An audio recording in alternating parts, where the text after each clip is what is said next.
ਸਰਬ ਧਰਮਾਂ ਦਿਆ ਸਾਈਆਂ ਬੁੱਧ ਗਲੀਆਂ ਵਿੱਚ ਉੱਚੀ ਉੱਚੀ ਬੋਲਦੀ ਹੈ ਏ ਗਲੀਆਂ ਚੌਂਕਾਂ ਵਿੱਚ ਹਾਕਾ ਮਾਰੇ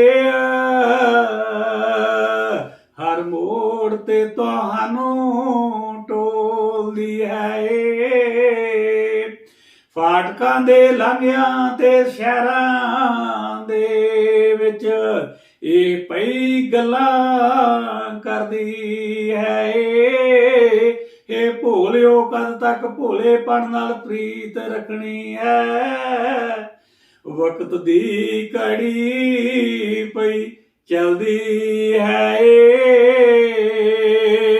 ਮਖਾਲੀਏ ਆਪਣੇ ਮਖਾਲਾਂ ਨਾਲ ਪ੍ਰਸੰਨ ਹਨ ਮੂਰਖ ਗਿਆਨ ਨਾਲ ਵੈਰ ਰੱਖਦੇ ਨੇ ਮੈਂ ਤਾਂ ਆਵਾਜ਼ ਮਾਰੀ ਪਰ ਤੁਸਾਂ ਆਖਾ ਨਹੀਂ ਮੰਨਿਆ ਵਿੱਚ ਜਾਂਦੇ ਹੋਰ ਧੱਸਦੇ ਜੇ ਤੁਸਾਂ ਮੇਰੀਆਂ ਸਾਰੀਆਂ ਮਤਾਂ ਨੂੰ ਵਿਸਰ ਦਿੱਤਾ ਮੇਰੀ ਤਾੜ ਦੀ ਚਾਹ ਨਹੀਂ ਕੀਤੀ ਮੈਂ ਵੀ ਤੁਹਾਡੀ ਬਿਪਤਾ ਤੇ ਹੱਸਾਂਗੀ ਬਿਪਤਾ ਵਾਵ ਰੋਲੇ ਵਾਂਗਿਆ ਲੀਤੀ ਹੈ ਤੁਸੀਂ ਸਭ ਮੇਰੀਆਂ ਦੁਹਾਈਆਂ ਦੇਵੋਗੇ ਪਰ ਮੈਂ ਉੱਤਰ ਨਹੀਂ ਦੇਵਾਂਗੀ ਕਈ ਲਖਵਿੰਦਰ ਮਨ ਲਾ ਕੇ ਮੈਨੂੰ ਭਾਲਣਗੇ ਪਰ ਮੈਂ ਕਿਤੇ ਦਿਖਾਈ ਨਹੀਂ ਦੇਵਾਂਗੀ ਸਰਬ ਧਰਮਾਂ ਦਿਆ ਸਾਈਆਂ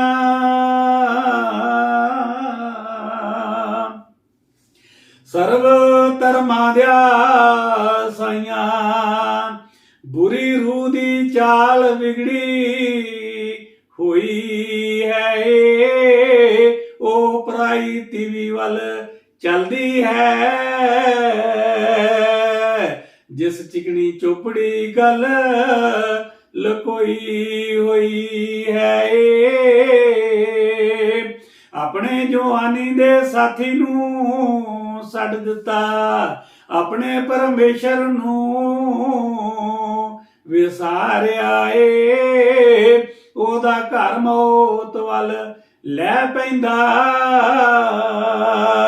ਜਿਸਨੇ ਵੀ ਇਸ ਵੱਲ ਮੂੰਹ ਮਾਰਿਆ ਜਿਹੜੇ ਉਹਦੇ ਕੋਲ ਜਾਂਦੇ ਨੇ ਉਹਨਾਂ ਵਿੱਚੋਂ ਕੋਈ ਵੀ ਮੁੜ ਕੇ ਨਹੀਂ ਆਉਂਦਾ ਨਾ ਜੀਵਨ ਦੇ ਰਾਹ ਤੇ ਅਪੜਦਾ ਹੈ ਪਿਆ ਸ਼ਰਮਿੰਦਗੀ ਨਾਲ ਮੂੰਹ ਲਕਾਉਂਦਾ ਇਹੋ ਅਗਰ ਭਲਿਆਂ ਦੇ ਰਾਹ ਤੁਰੇਗਾ ਧਰਮ ਦੇ ਮਾਰਗ ਨੂੰ ਫੜੀ ਰੱਖੇਗਾ ਸਚਿਆਰ ਵੀ ਧਰਤੀ ਤੇ ਵਸਣਗੇ ਖਰਿਆਂ ਵਿੱਚ ਆਪਣੀ ਪਹਿਚਾਨ ਰੱਖੇਗਾ ਦੁਸ਼ਟ ਧਰਤੀ ਉੱਤੇ ਕੱਟੇ ਜਾਂਦੇ ਨੇ ਸਲੀਏ ਇਸ ਵਿੱਚੋਂ ਪੁੱਟੇ ਜਾਣਗੇ ਕਈ ਲਖਵਿੰਦਰ ਬੁਰੀਆਂ ਰੂਹਾਂ ਨਾਲ ਚੱਲ ਕੇ ਕੁੰਭੀ ਨਰਕ ਦੇ ਦੁੱਖ ਵਿੱਚ ਪੈਣਗੇ ਸਰਬ ਧਰਮਾਂ ਦਿਆ ਸਾਈਆਂ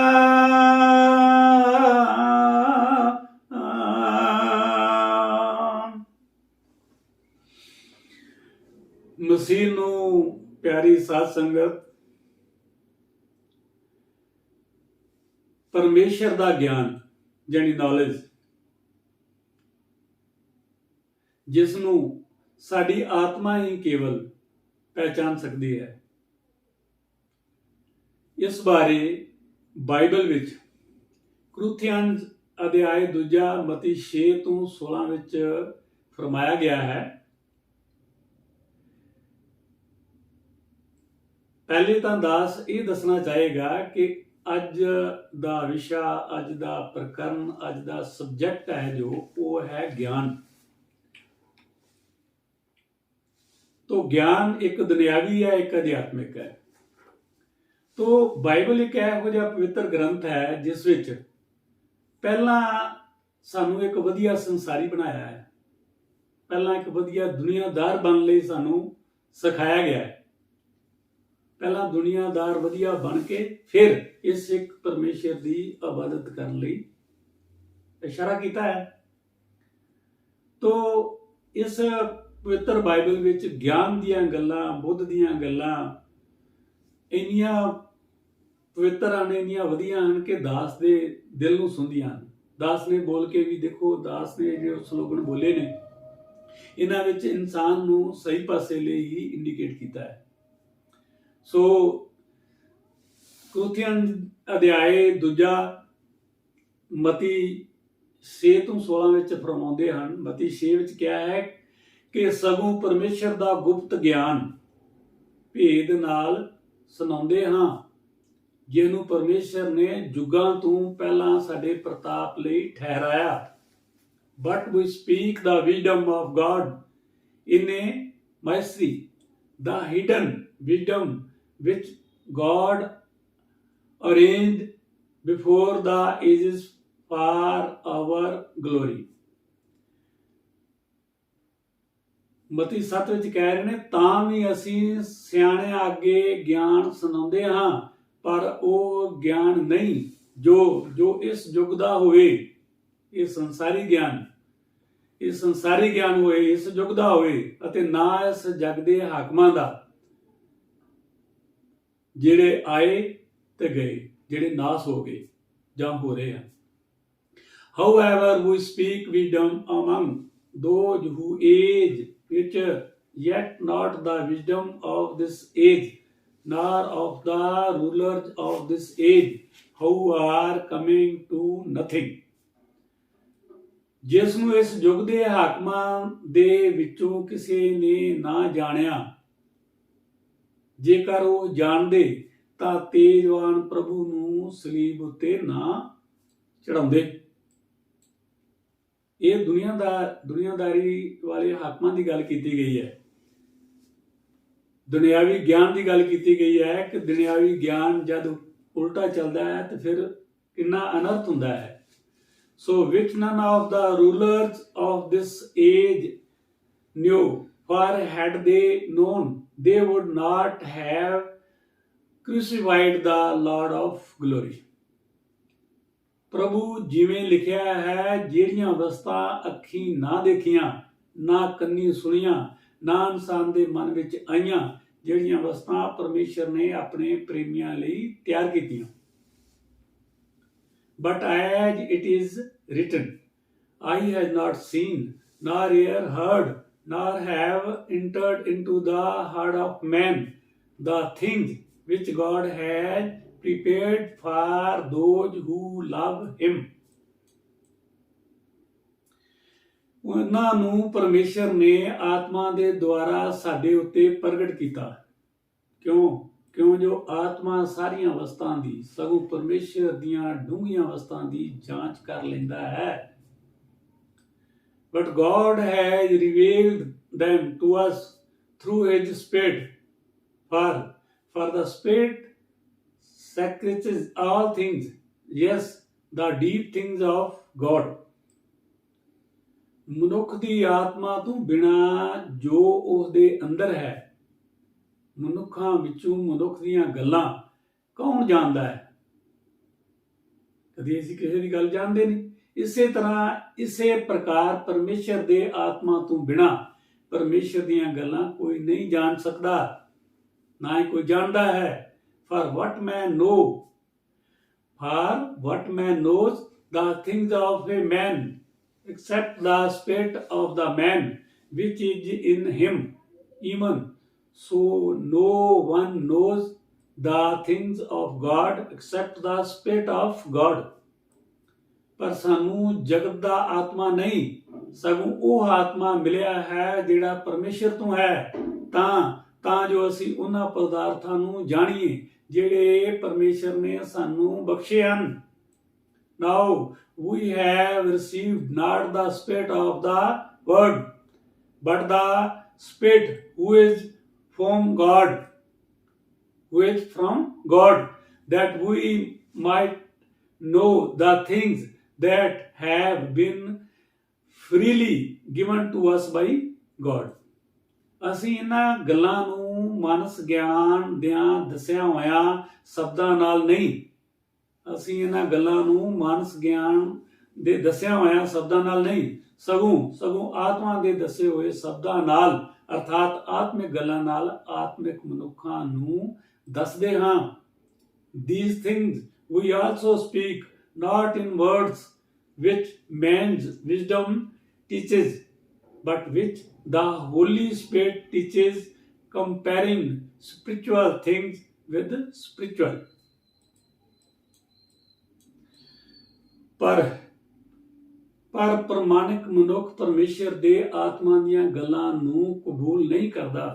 ਕਿਉਂ ਜੋ ਉਹ ਉਹਦੇ ਲੇਖੇ ਮੂਰਖਤਾਈ ਹੈ ਅਤੇ ਉਹ ਉਹਨਾਂ ਨੂੰ ਨਹੀਂ ਜਾਣ ਸਕਦਾ। ਇਸ ਲਈ ਜੋ ਆਤਮਿਕ ਰੀਤ ਨਾਲ ਉਹਨਾਂ ਦੀ ਜਾਂਚ ਕਰੀਦੀ ਹੈ।